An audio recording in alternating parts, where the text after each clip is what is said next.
গুৱাহাটীত যোৱা 3 দিনৰ পৰা প্ৰায় মুখলধাৰ বৰষুণ দি আছে।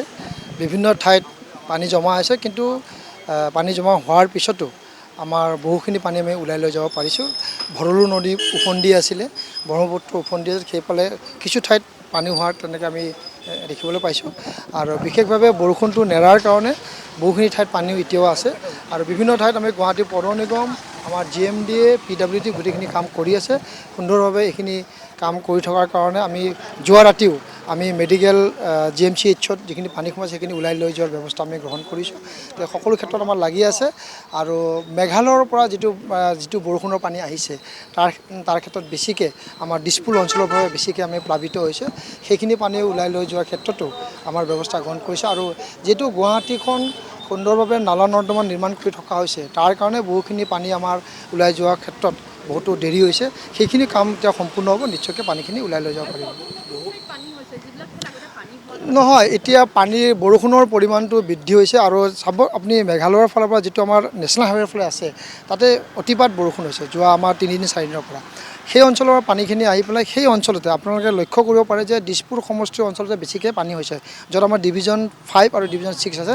সেই অঞ্চলত বেছিকৈ পানী হৈছে। আৰু সেইখিনিৰ পৰা বাহিনী আৰু ভৰলুৰ পৰা যেতিয়া পানীখিনি আহে, তেতিয়াহ'লে আমাৰ এই অনিল নগৰ, নবীন নগৰ হল, লাচিত নগৰ বা ৰূপনগৰৰ পৰা ভৰলু যেতিয়া উফন্দি থাকে, তেতিয়া পানীখিনি ওলাই যাব নোৱাৰে। তো সেইকাৰণে আমাৰ ছুইচ গেট বন্ধ কৰি দিয়া হয় আৰু সেইখিনি পানী লৈ যাব নোৱাৰে।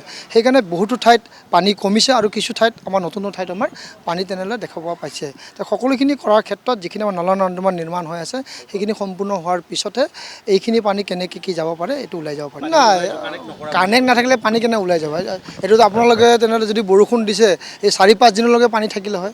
কানেক্ট আছে, কিন্তু অতিমাত্ৰা বৰষুণ হোৱাৰ বাবে।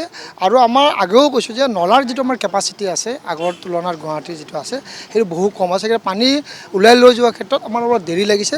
বহুতো নতুন আমি নলা নিৰ্মাণ আমি কৰিছোঁ।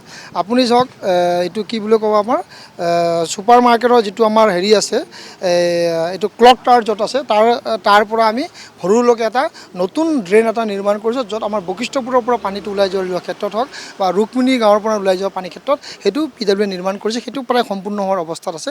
সেইখিনি হ'লে সেইখিনি জেগাত আপোনালোকৰ যিটো ছাৰ্ভে অঞ্চলত যিটো পানী হয়, সেইখিনি নোহোৱা হ'ব। তো এই ধৰণৰ পৰিকল্পনাৰে নলা নৰ্দমা নিৰ্মাণ কৰিছে। আৰু সেইখিনি হ'লে নিশ্চয়কৈ পানীখিনি অতি সোনকালে ওলাই লৈ যাব পাৰিব।